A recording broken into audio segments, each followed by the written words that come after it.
마태복음 6장 9절에서 13절 봉독합니다. 그러므로 너희는 이렇게 기도하라. 하늘에 계신 우리 아버지여, 이름이 거룩히 여김을 받으시오며 나라가 임하시오며 뜻이 하늘에서 이루어진 것 같이 땅에서도 이루어지이다.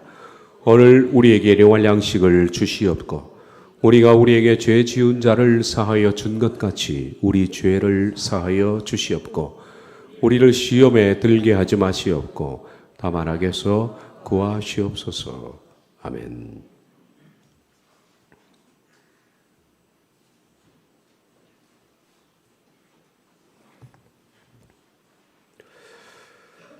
지난 시간에 말씀드렸습니다. 우리는 하나님의 선하시고 기뻐하시고 온전한 뜻을 알 수 있습니다.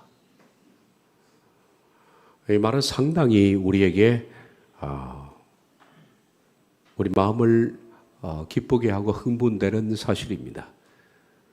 여러분은 하나님의 선하시고 기뻐하시고 온전한 뜻을 알 수 있습니다. 대개 이런 말을 하면 사람들은 무슨 직접적인 계시를 듣거나 음성을 듣거나 뭘 보는 것으로 생각합니다. 근데 그런 것이 아니라 우린 하나님의 뜻을 알 수 있습니다. 지난 시간에 들었던 말씀입니다. 로마서 12장 1절 2절을 보면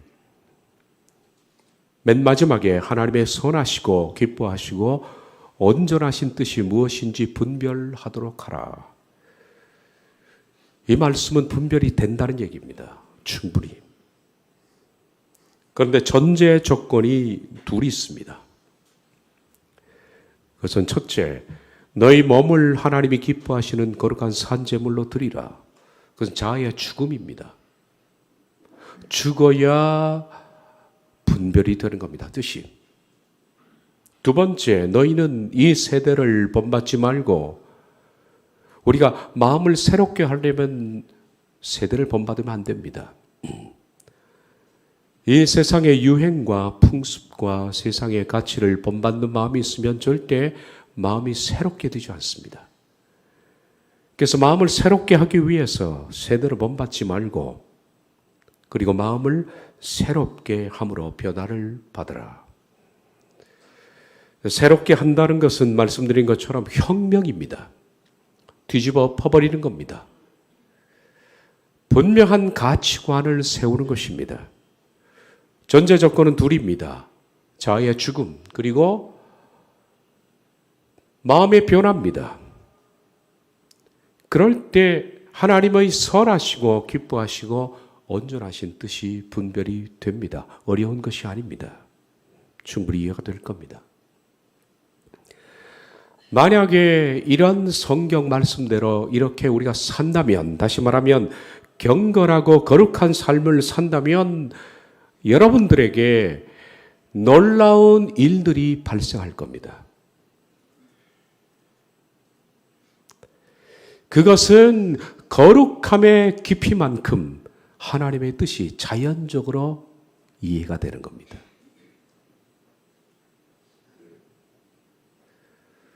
내가 거룩한 변화를 겪은 그 성품의 깊이만큼 내 속에서 아주 자연스럽게 하나님의 뜻이 분별이 되는 겁니다.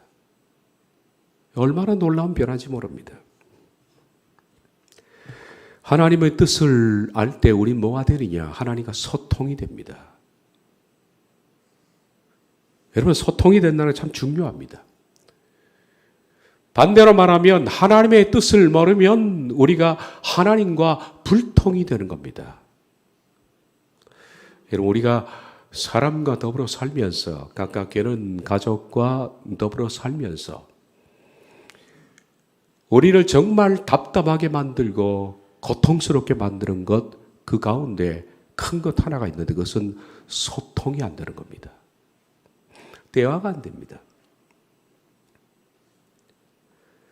그럴 때 속된 표현으로 미칠 것 같은 그런 느낌이 들 겁니다. 하나님의 뜻을 모르면 교인들은 하나님과 불통이 됩니다. 그런데 이 미칠 것 같은 답답함을 사람들은 익숙해서 그런지 아주 거뜬하게 살아냅니다. 아무 통하지 않고도 교인의 역할을 그냥 해냅니다. 신기한 일이죠. 여러분 주변에 대화가 소통되는 사람이 몇이 있습니까? 만나기 힘듭니다.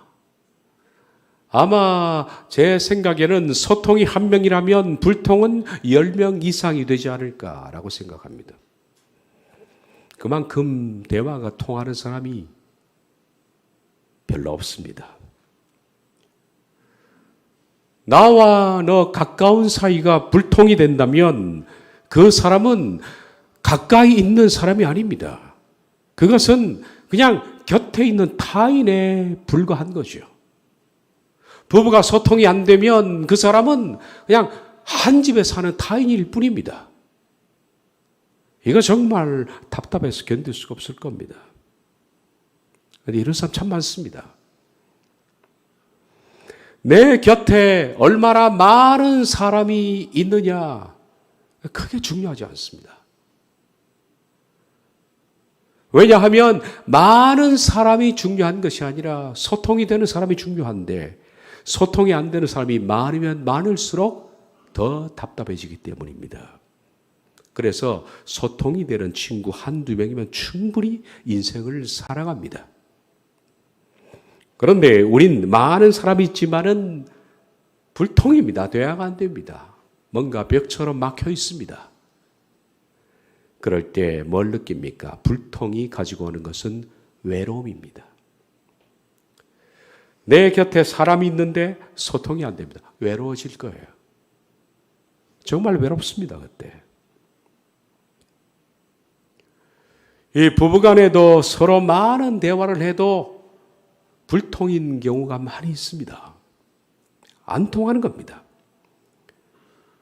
그냥 간단한 정보는 전달이 됩니다.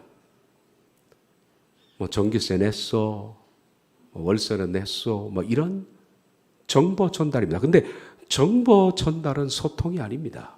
소통한다는 것은 내 속에 있는 내 고민을 털어놓고 내 사랑을 함께 나누고 관심을 나누고 이런 것들을 우리가 소통이라 부릅니다. 이런 소통이 되는 사람 참 찾기 힘듭니다. 소통이 되는 사람을 다른 말로 해서 교제가 된다 그렇게 말합니다. 이때 우린 교제라고 부릅니다. 그런데 살면서 느끼는 게 교제가 되는 사람 참 없을 겁니다. 그게 우리 답답함입니다. 한 20년 전에 제가 성지 순례를 갔습니다. 한 차례를 가봤는데요. 이집트로부터 쭉 돌다가 현지 가이드들은 그 도시를 가면 현지 가이드가 나옵니다. 국내에서 데려가는 가이드 말고 현지 가이드가 나오는데 그 현지 가이드는 거기에 정통적으로 공부를 한 사람들이죠. 그러다가 예루살렘을 들어갔는데 예루살렘에서 가이드가 나왔는데 이상하게 부부가 나왔습니다. 보통 가이드는 혼자 나옵니다. 그런데 어떻게 된 게 부부가 함께 나왔습니다. 소개하는데 그들은 한국인 선교사 부부랍니다. 한국 교회에서 파송을 받아서 예루살렘에 와서 선교 사역을 하면서 그들은 그쪽 대학을 지금 다니고 있습니다. 언어를 배우고 있다. 그러면서 살기가 힘드니까 아르바이트로 그렇게 현지 가이드도 겸하고 있는 분들이었습니다. 그들은 제 후배인가 아니면 그 비슷한 연령대였습니다. 그런데 가이드를 참 잘해 주셨습니다. 그러니까 점심시간이 됐는데 그 부부와 함께 식사하면서 몇 마디 나누는데 아내가 이런 말 합니다. 이제 좀 살 것 같습니다.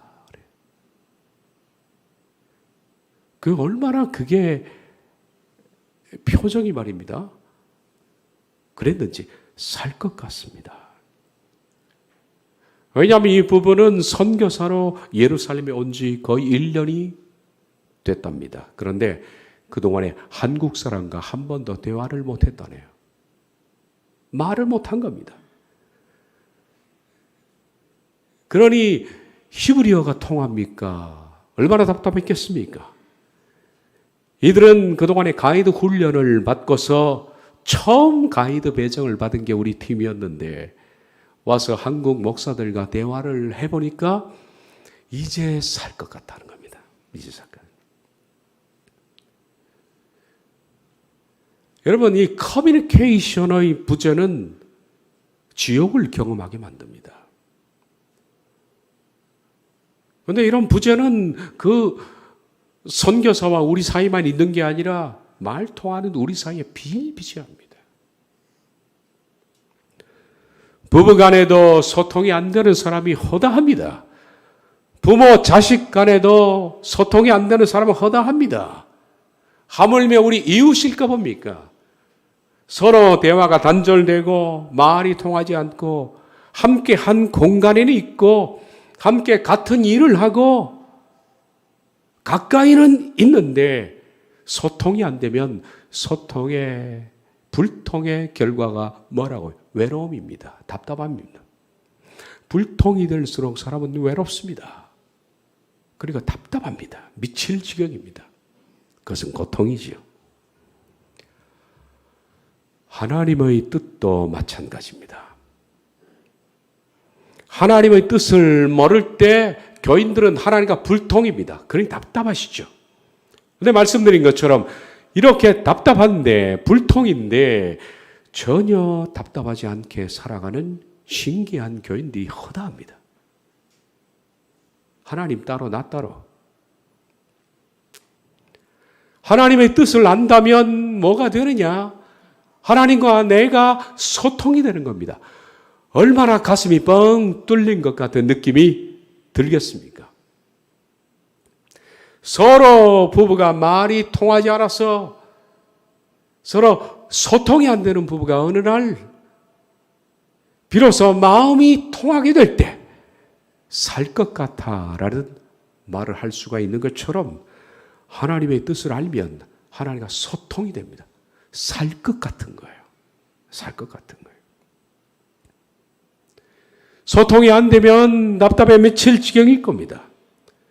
마치 그것은 내가 벽 앞에 정면으로 서 있는 것 같은데 이렇게 살아가는 교인들이 너무 많다는 겁니다. 반대로 만약 내가 하나님과 뜻을 서로 공유할 수만 있다면 얼마나 속이 시원할까.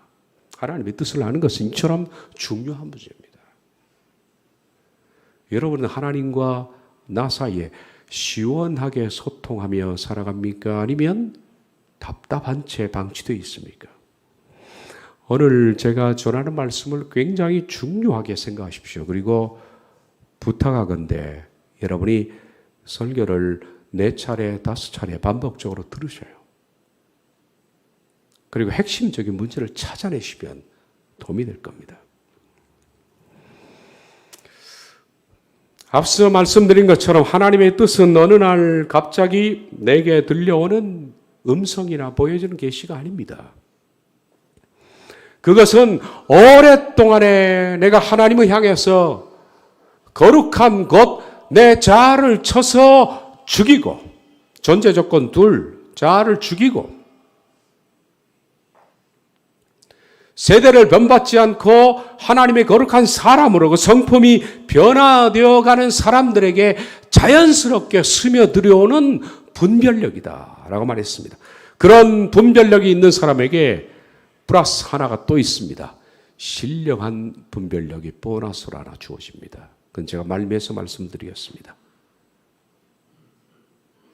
그러므로 결론적으로 말해서는 하나님의 뜻을 안다는 것, 그것은 그 사람의 거룩함에서부터 오는 겁니다. 그 사람이 얼마나 전제 조건 둘을 따라서 자기를 쳐서 복종시키고 변화를 받았냐에 따라서 그 깊이만큼, 그 양만큼 여러분들에게는 자연스럽게 하나님의 뜻에 대한 분별력이 생긴다는 겁니다. 오늘부터 하나님의 뜻을 알 수 있는 몇 가지 방편에 대해서 말씀을 드리려고 합니다. 그리고 중요한 얘기입니다. 일전에 제가 조지 뮬러가 하나님의 뜻을 아는 7가지 방편, 여기에 대해서 소개해 드린 적이 있을 겁니다. 다시 한번 볼까요? 그분이 말하는 겁니다. 말씀을 정기적으로 묵상한다. 두 번째, 기도를 통하여 성령님의 내적 음성을 듣는다. 성령님이 주시는 내적 평강을 소중히 여긴다. 하나님 앞에 자기의 동기를 면밀히 점검받는다. 주님 한 분만을 의뢰하며 바라본다. 성령님 안에서 일을 진행한다. 하나님의 손길을 주의 깊게 바라본다. 여러분이 단순하게 이 글을 읽지만은 결코 단순한 얘기는 아닙니다, 이것이. 저는 조지 뮬러가 했던 이 7가지 방편 말고 저는 6가지 방편을 여러분에게 말하고자 합니다. 첫째는 말씀입니다. 두 번째는 기도입니다. 세 번째는 깊은 생각입니다. 네 번째는 인도입니다. 그리고 다섯 번째는 느낌이고 여섯 번째는 표정입니다.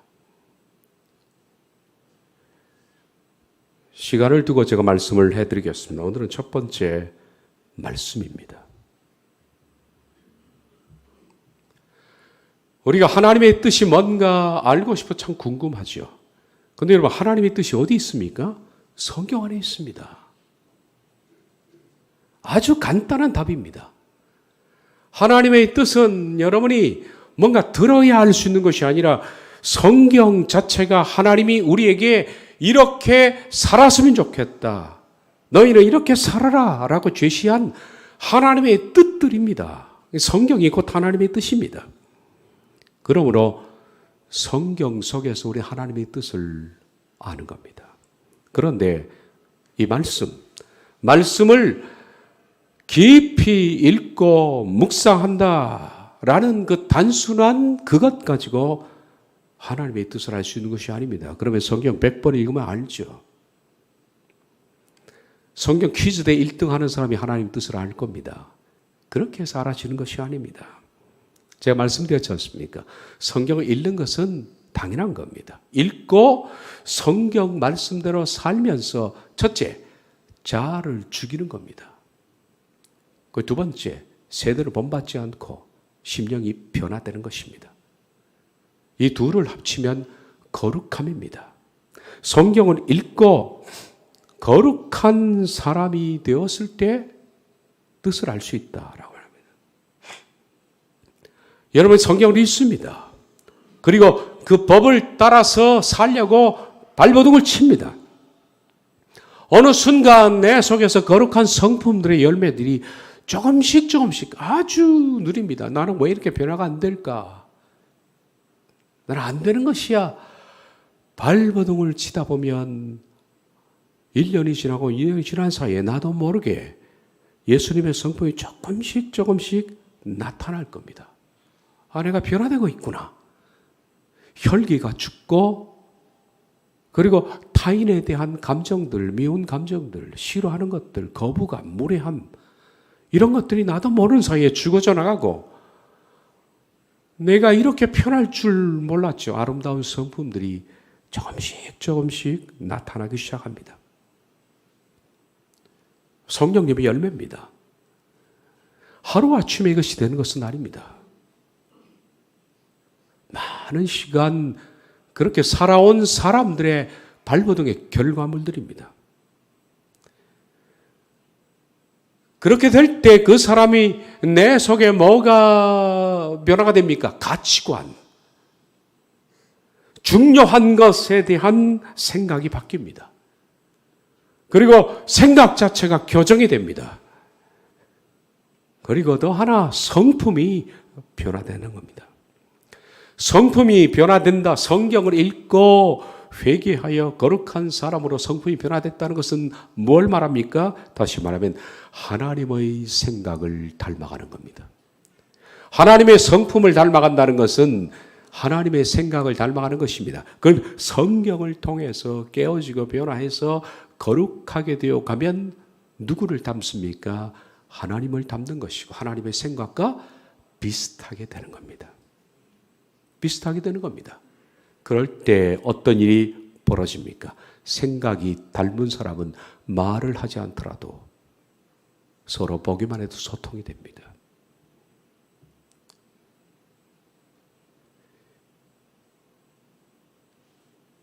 여러분 아시겠습니까? 이겁니다.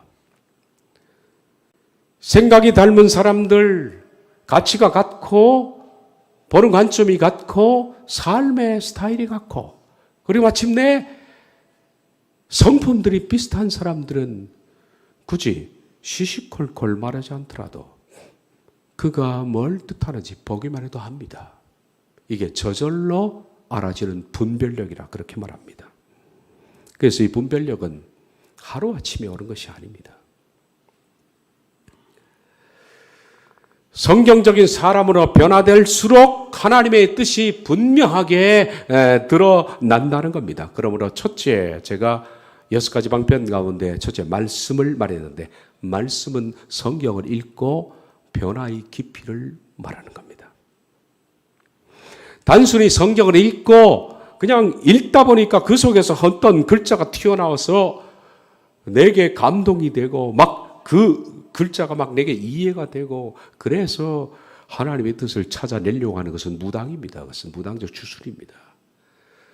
자신은 하나도 변화가 안 됐는데 성경 속에서 읽다가 어떤 기절을 가지고 내게 적용시키려고 하는 것. 저는 그래서 큐티를 미워하는 것 중에 하나입니다. 큐티는 잘못하면 그런 오리를 범하거든요. 변화는 안 되고 머릿속으로 하나님의 뜻을 잡아내는 이 무서운 큐티. 이것은 마치 뭐가 똑같으냐? 신년 운세를 보는 것과 똑같은 겁니다. 세점 치는 거하고 뭐가 다릅니까? 똑같은 거죠. 신학교 시절 전 안양에 살았습니다. 안양에서 가까운 안양에서 버스를 타고 사당으로 나가면 거치는 것이 과천입니다. 과천 제가 있을 때만 해도 전부 논밭이었습니다. 비닐하우스. 사당 쪽으로 가려면 남태령고개를 넘기 전까지는 전부 비닐하우스. 그게 그렇게 바뀔 줄 몰랐습니다. 논밭이었고 그런데 버스가 그 사이길을 한참 갔습니다. 그런데 그 비닐하우스가 많은 그 과천에 누가 있었느냐면 물어봅시다 도사가 살았습니다. 제가 도사라 그러지만 사람들은 전도사라고 그렇게 부르더라고요. 물어봅시다 전도사가 살았습니다. 이분이 얼마나 인기가 있느냐면 서울 시내에 그 과천 내려서 걸어가려면 장화 신고 가야 되는데 권사님들, 집사님들이 많이 찾아갔습니다. 내가 어떻게 알았습니까? 제가 전도사로 심우했던 첫 교회, 거기 교회 집사님이 제게 이런 일이 있다고 얘기를 해줬습니다. 아마 그분은 나이도 어린 이 첫자 전도사가 아마 그 사람처럼 좀 신령하게 됐으면 좋겠다라는 소망을 갖고 얘기를 했겠죠. 저희 가면 물어봅시다. 전도사님이 있다. 다 맞춘대요. 다. 한 번 물어보는데 5,000원입니다.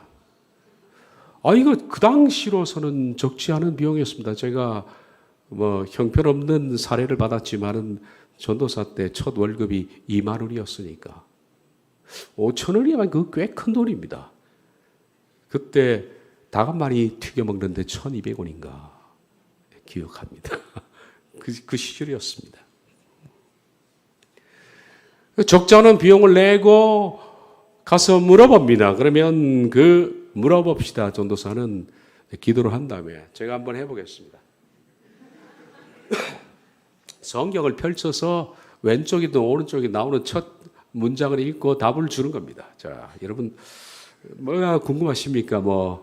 학업입니까? 아니면 자녀입니까? 물어볼게요. 물어봅시다.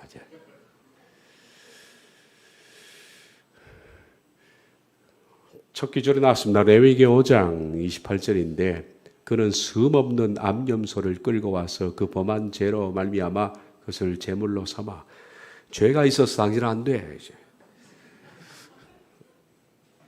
안 되니까 하나님께 예물을 드려. 그러면 이 문제가 풀어질 거야. 저도 이거 잘하겠습니다. 이거 누가 못하겠습니까? 다 지어 물어봅시다. 근데 왜 물어봅시다. 자기가 성경을 펴서 읽어도 되는데 이분을 찾아가느냐. 기도 많이 해서 영이 센 사람이라네. 그래서 5,000원 주고 간다고 들었습니다. 1960년대에 유명한 부흥사 가운데 나이 드신 분은 알지 모르겠으나 윤혜경 목사라는 분이 있었습니다. 저는 글로 봤는데 삼각산에서 집회를 했다고 그러는데 삼각산이 여기를 말하는지 아니면 어딘지는 모르겠습니다. 삼각산에서 집회를 했는데 수많은 청년들이 운집을 했습니다.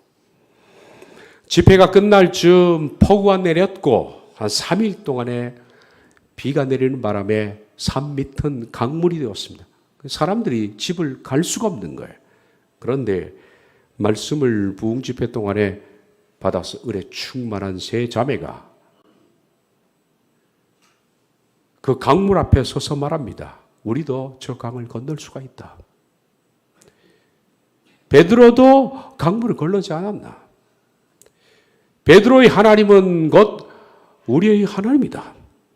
베드로의 믿음은 또 내 믿음이다. 그리고 용감히 물로 뛰어들었습니다. 어떻게 됐을까요? 3일 후에 바다에서 지체를 찾았습니다. 이것이 당시 신문에 머리 기사로 실었습니다.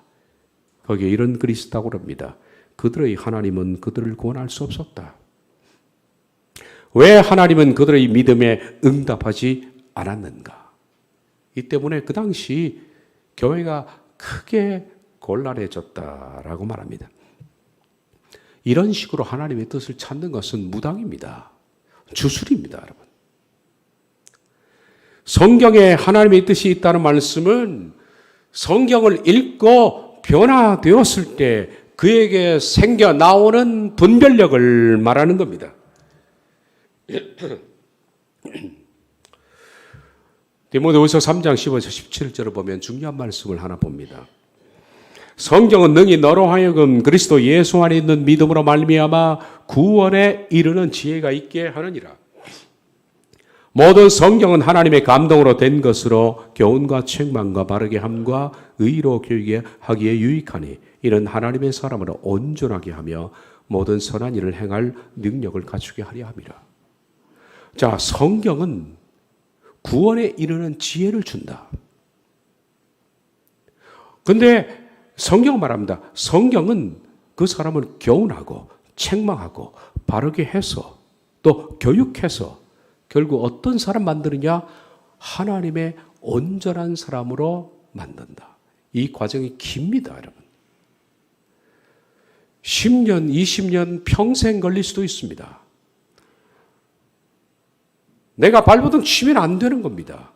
그래서 하나님의 온전한 사람이 되어서 선을 행하는 하나님의 성품을 닮은 선한 사람이 되기를 성경이 하는 일이다, 그렇게 말합니다. 성경을 깊이 상고하고 묵상하고 변화해서 교훈과 책망과 바르게 함과 의로 또 교육을 받게 되면 마침내 하나님의 온전한 사람이 되어서 지혜를 얻게 된다라고 말합니다. 이 부분을 좀 더 보겠습니다. 교훈은 가르침입니다. 성경은 우리를 가르칩니다. 두 번째, 책망합니다. 아주 신랄하게 비판합니다. 꾸짖습니다. 바르게 합니다. 처벌합니다. 징계합니다. 혁신을 일으키는 겁니다. 성경을 읽고 바르게 살려고 하는 사람들은 하나님의 징계를 받는 거 마땅합니다. 그리고 내가 혁신됩니다. 그리고 성경은 그 사람을 의로운 사람으로 교육을 합니다.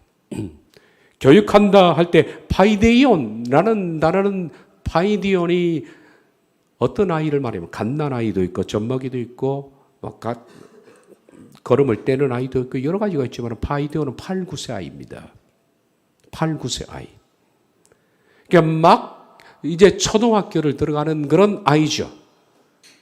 성경은 우리를 초등학교 아무것도 모르는 이 아이를 교육하는 그런 차원. 우리가 초등학교 가면 이성이 이제는 그 깨달음이 어느 정도 형성되는 그때 하나님께서 그 아이를 교육하듯이 그렇게 교육한다. 성경이 하는 겁니다. 그렇게 했을 때 하나님의 온전한 사람이 된다.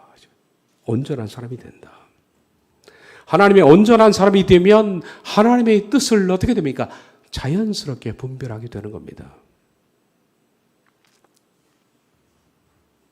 그런데 제가 말씀드렸죠. 이 자연스러운 분별 말고 이 자연스러운 분별을 할 수 있는 온전한 사람에게 주어지는 또 다른 경험이 하나 있습니다. 그것이 뭐냐? 신령하고 특별한 경험입니다. 우린 신령한 단어를 참 좋아하죠. 어쨌든 참 신비로운 경험입니다. 하나 더 주어집니다.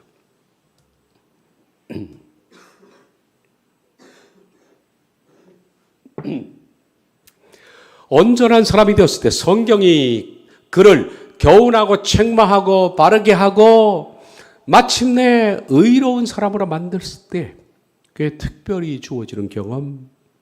성경은 능히 너로 하여금 그리스도 예수 안에 있는 믿음으로 말미암아 구원에 이르는 지혜가 있느니라. 이 지혜입니다. 소피아. 지혜.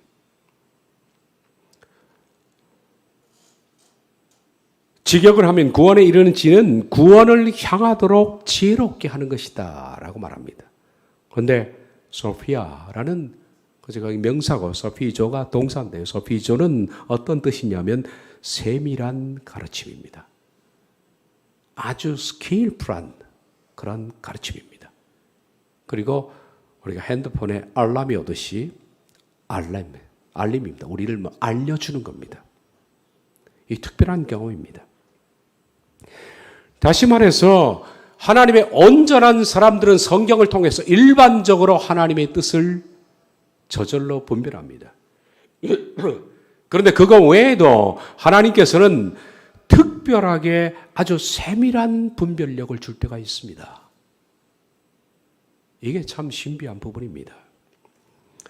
성경으로 교훈과 책망과 바르게 함과 의로 교육함을 받아서 하나님의 온전한 사람이 되어서 선한 일을 행하는 하나님의 일반적인 사람이 되었을 때 그때 그가 깨닫는 것은 그냥 보이는 겁니다.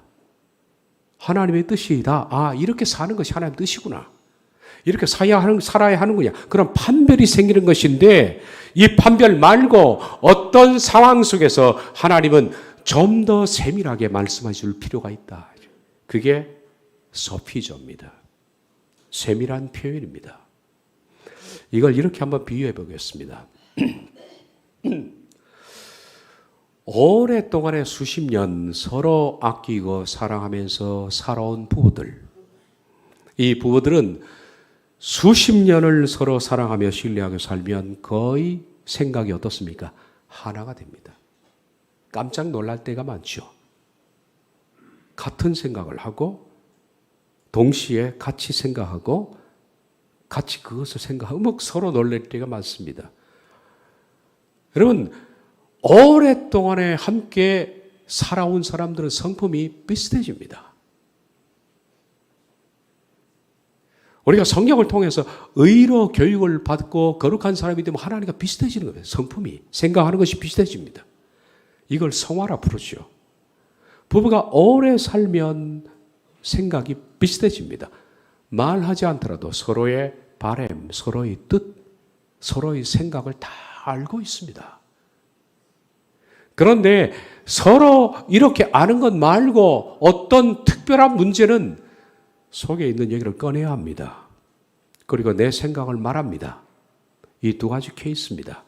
하나님의 성도와 관계도 저는 비슷하다고 생각합니다. 우리가 거룩한 성품을 가져 하나님의 온전한 사람이 되면 성경을 통해서 하나님이 일반적으로 우리에게 뭘 원하시고 있는지 대충 다 압니다. 어떻게 살아가는 것이 우리가 지키지 못해서 뿐이지 어떻게 사는 것이 그분의 뜻인가? 하나님은 어떻게 하시기를 원하시는가?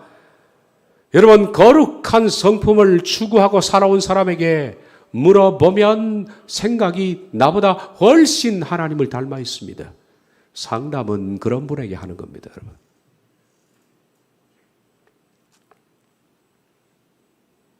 이걸 가르쳐서 일반적인 알미라 그렇게 말합니다.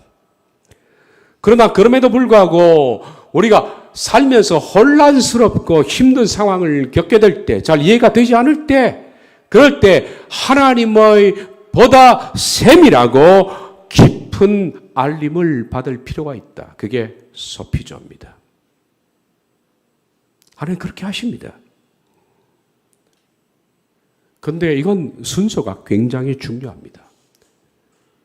하나님과의 깊은 관계 속에서 성품을 닮아 있는 사람이 간혹 어려운 일에 봉착했을 때 그런 지혜를 덤으로 받는 것이지, 성품이 관계되어 있는 사람, 있지 않는 사람은 이런 걸 받을 수가 없습니다.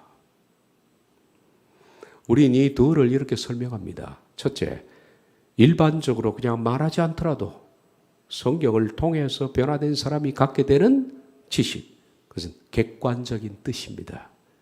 그래서 제가 두 번째 말했던 것은 세밀한 것은 주관적인 뜻이라 그렇게 말을 붙여봤습니다. 하나님의 온전한 사람이 된 사람들은 거의 다 객관적인 지식을 가지고 있습니다. 그래서 어떻게 사는지 하나님의 뜻을 압니다. 그런데 간혹 주관적인 뜻, 세밀한 알림도 받을 필요가 있다. 제가 말씀드렸죠. 분명히 해야 될 것이 있다. 그것은 오래 산 부부를 통해서 예를 들은 것처럼 오래 살았기 때문에 그런 심금의 마음의 얘기를 털어넣는 것이지, 그리고 깊이 서로 마음이 공감하고 성품이 하나 됐기 때문에 속에 있는 그 얘기를 하는 것이지, 그렇지 않은 사이에서는 그런 얘기도 오가지 않습니다. 따라서 객관적인 지식에서 뭐가 나오느냐? 주관적인 지식이 나올 수 있는 거예요. 자, 이 둘을 단어로 표현하면 일반적으로 성경을 통해서 변화된 사람이 하나님의 뜻을 알 때 그것을 로고스라 그렇게 부릅니다. 그런데 그 로고스의 말씀 속에서 하나님은 특별한 때, 특별한 경우 우리에게 세밀히 더 말씀해 줄 때가 있는데 그것을 주관적인 뜻, 레마라 그렇게 부릅니다. 성경에는 로고스와 레마가 함께 나옵니다.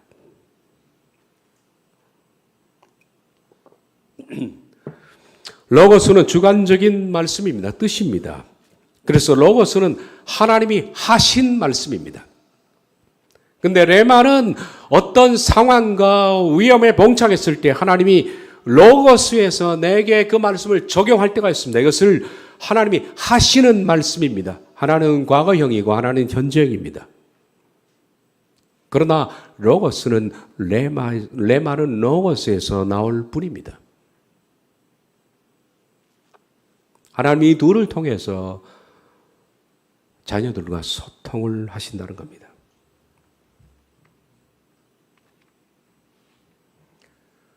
레마를 가르쳐서 이렇게 말합니다. 특수한 상황에서 특수한 개인에게 주어지는 특수한 말씀이다.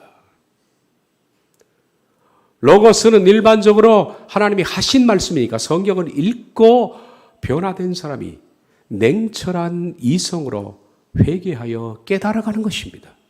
그것은 하나님과의 일반적인 관계에서 우리가 아는 분별력이라 그렇게 말할 수 있습니다. 그런데 레마는 그런 사람에게 주어지는 특별한 적용입니다. 그런데 레마가 주어질 때는 하나님의 뜨거운 감동과 함께 옵니다. 보통 로고스는 냉철한 이성과 회개와 함께 깨달아지는 것이고, 레마는 그렇게 회개된 사람에게 주어지는 감동이 함께 따라올 때가 있다. 마치 누가복음 24장 32절처럼 저희가 서로 말하되 길에서 우리에게 말씀하시고 우리에게 성경을 풀어주실 때 우리 마음이 뜨겁지 않더냐. 뜨거움과 함께 들어오는 그런 경우가 많이 있습니다. 그러므로 레마라는 특수한 하나님의 이 로고스에서 나오는 말씀은 이 로고스 곧 우리 성경을 가르쳐서 로고스라 그럽니다. 로고스입니다. 로고스. 하나님이 하신 말씀입니다.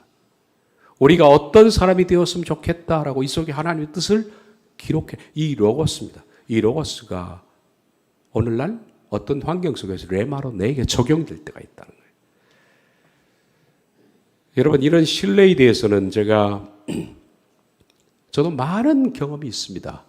이런 경험 얘기는 제가 몇 주 후에 한번 말씀을 드리겠습니다. 이 레마는 로고스에서 나옵니다. 그리고 말씀을 따라 살려고 하는 그 열정에서 변화가 오고 레마가 오는 겁니다. 시편 119편 82절을 보면 다윗이 내 눈이 주의 말씀을 바라게 피곤하니이다. 97절 내가 주의 법을 어찌 그리 사랑하는지요. 나 그것을 종일 작은 소리로 읊조리나이다. 131절 내가 주의 계명을 사모함으로 입을 열고 헐떡였나이다. 147절 8절 내가 날이 밝기 전에 부르짖으며 주의 말씀을 바라싸우며 주의 말씀을 조용히 읊조리려고 내가 새벽녘에 눈을 떴나이다. 이런 열정에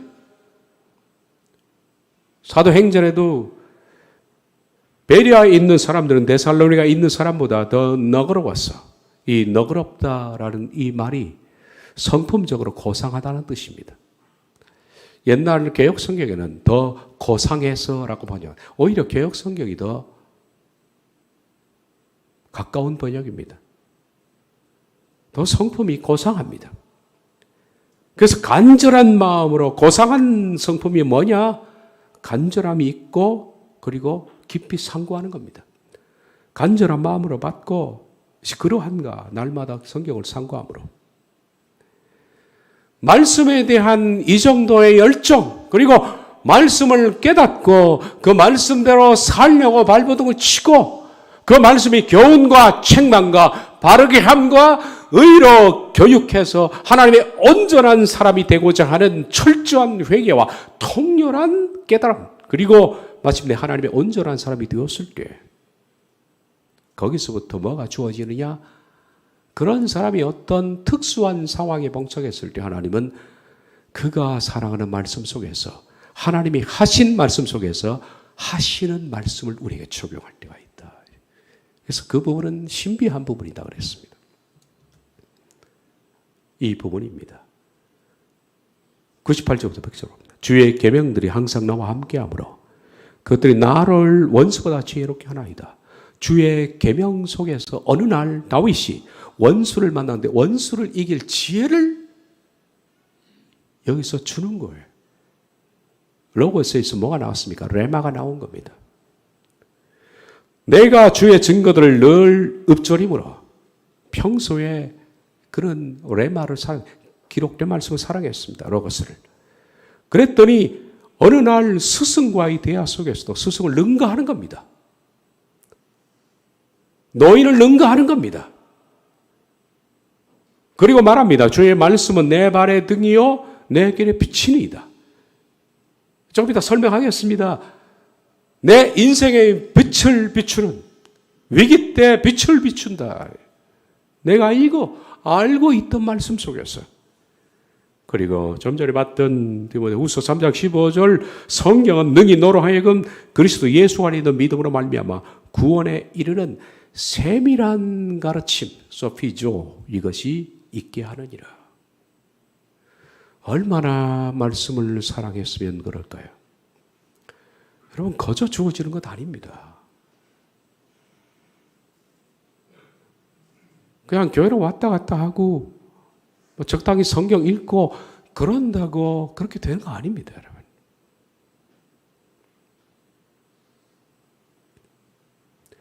그런 사람에게 바로 레마가 주어지는 겁니다. 119편 105절에 주의 말씀은 내 발의 등이요 내 길의 빛이니이다. 옛날에는 어두울 때 이 당시 사람들은 길을 지나갈 때 발목 등이 있었다 그럽니다. 우리는 이렇게 손전등을 들고 다니지만 그 사람은 발목에 등을 메고 다녔습니다. 그래서 발을 디딜 때마다 그 당시에는 우리 도로 포장의 엉망이니까 밤길에 넘어지지 않도록 하기 위해서 딛는 곳에 어떤 것인지 비춰주는 겁니다. 다윗이 고백합니다. 다윗만큼 우리도 그렇지만 인생을 살면서 어두움을 통과할 때가 참 많습니다. 기가 막힌 모퉁이를 돌아설 때도 있고 늪에 빠질 때도 있고 여러 가지 굴곡진 상황을 만나는데 그때마다 우리가 그 늪과 인생의 코나 그리고 웅덩이에 빠지지 않도록 내가 알고 있던 말씀이 마치 발목등처럼 비추어서 내가 웅덩이를 피할 수 있도록 하시는 하나님의 하신 말씀 속에서 오늘 하시는 말씀을 주신다는 겁니다. 그래서 무사히 통과하도록. 시간이 오늘 조금 길어지겠습니다. 사도 바울도 로마서 15장을 보면 이방인 선교사로 부름받는 장면이 나옵니다. 어디서 바울은 내가 이방인 선교사로 부름을 받았다는 확신을 가졌을까요? 물론 바울이 이방인 선교사로 부름을 받을 때는 다른 사람들이 그랬습니다. 잘 아는 대로 우리가 사도행전에서 바울이 예수님의 제자를 죽이려고 다메섹으로 뛰어 올라가다가 정오에 하나님의 음성을 듣게 됩니다. 왜 나를 핍박하느냐? 누구십니까? 네가 핍박하는 예수니라. 그 당시에 그는 눈이 멀어버렸습니다. 강한 햇빛을 본 바울은 눈이 멀었습니다. 그리고 다메섹으로 내려갔는데 어떤 한 집에 거기서 기거하고 있었고 그때 하나님은 아나니아를 보냈습니다. 그리고 그에게 안수해서 눈을 뜨게 하라. 이 사람은 내가 택한 그릇이니라. 이방인을 위해서 내가 쓸 것이다. 그런데 이건 모두가 다 바울이 들었던 얘기입니다. 본인이 직접적으로 이방인 선교사로 부르심에 대한 얘기가 아닙니다. 그런데 로마서 15장에 나오는 이 말씀은 바울이 개인적으로 하나님께 아나니아를 통해서가 아니라 본인이 이방 선교사로 부름을 받았다는 확신을 성경에서 그가 얻게 됩니다. 로마서 15장 9절 12절입니다. 여러 성경, 구약 성경들이 그에게 튀어나왔습니다. 기록된 바 그러므로 내가 열방 중에 주께 감사하고 주의 이름을 찬송하리로다 함과 같으니라. 여러분 사무엘 하나 이 시편에 나와 있는 이 말씀 내가 아는 다윗입니다. 다윗이 주께 감사하고 주의 이름을 찬송한다라고 우리가 읽는 이것은 로고스입니다. 그런데 이 내가가 바울로 다가온 겁니다. 아, 내가 열방 중에서 주의 이름을 높이는 사역을 하겠구나. 그래서 다윗에 대한 말씀이 오늘날 바울에게 다가오는 이것을 뭐라고 부를까요? 레마라 부르는 거예요, 이것을. 이 한 구절만 그런 것이 아닙니다. 또 이르되 열방들아 주의 백성과 함께 즐거워하라. 신명기 32장 43절. 이 말씀이 떠오르면서 이 말씀이 바울에게 주어진 겁니다. 그러므로 내가 열방에 나가서 그 백성들과 함께 즐거워하는 일을 사명으로 받았구나. 시편 117편 1절. 또 모든 열방들아 주를 찬양하며 모든 백성들아 그를 찬송하라. 또 이사야가 이르되 이새의 뿌리 곧 열방을 다스리기 위하여 일어나시는 이가 있으니 열방이 그에게 소망을 두리라 하였느니라.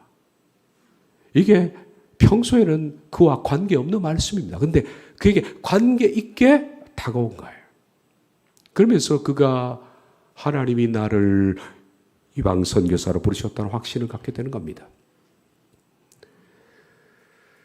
사도행전 9장에 보면 다윗이 다메섹에 올라가다가 눈이 멀고 다메섹의 한 집에 유숙하다가 아나니아가 와서 눈을 뜨게 했는데 방금 읽었던 로마서 15장은 어디에 사도행전상 어디에 위치하느냐?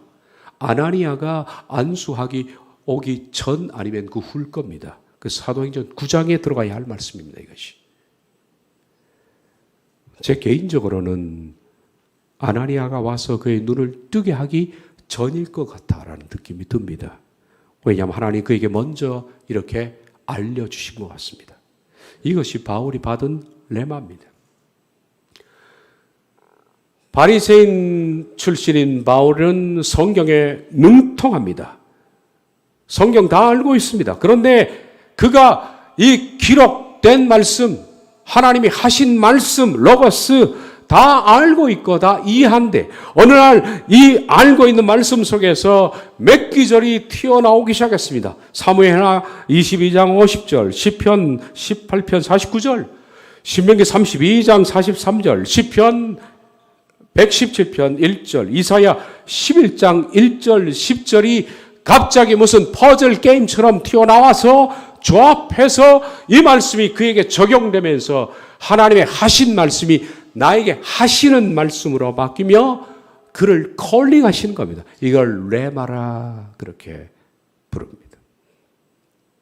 우리들은 그 옛날 바울이 소명을 받던 다메섹의 한 집에서의 그 장면들을 연상해 볼 수 있습니다.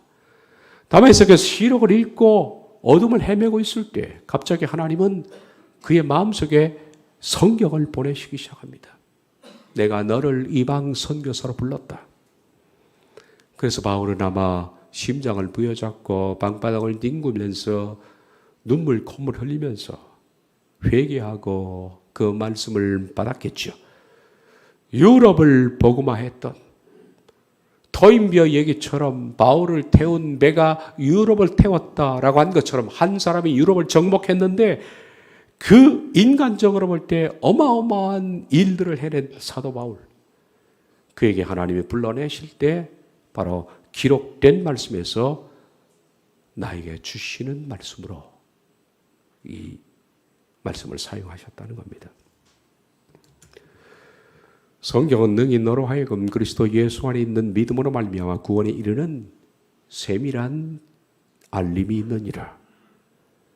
그리고 그 성경은 교훈하고 책망하고 바르게 하고 의로 유익하게 해서 하나님의 사람으로 온전하게 해서 하나님의 선한 사람이 되게 한다.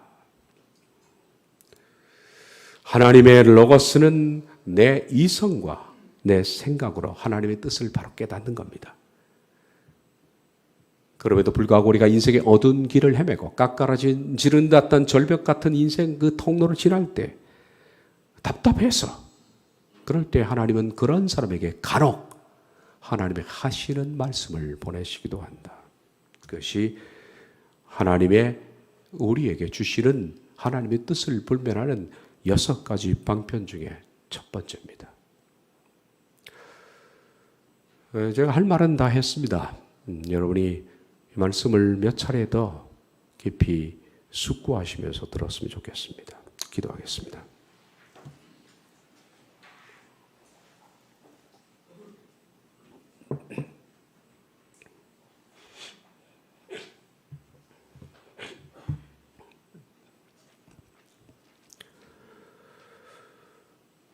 주의 말씀을 내가 어찌 그리 사랑하는지요. 야경이 깊기 전에 내가 주의 말씀을 묵상하려고 눈을 떴나이다. 하나님의 말씀은 내 입에 꿀송이와 같습니다. 말씀을 사랑하는 자에게 하나님은 오늘날 우리에게 더 세밀한 이끄심을 주십니다. 우리가 하나님의 온전한 사람이 되어서 우리가 24시간 앉아있는 생각하는 모든 시간들이 하나님의 생각을 알고 살아가는 소통된 하나님의 자녀들이 되게 주옵소서. 우리 교우들이 더 성장하기를 원합니다. 더 깊은 관계 속으로 들어가기를 원합니다. 예수님의 이름으로 기도하옵나이다. 아멘.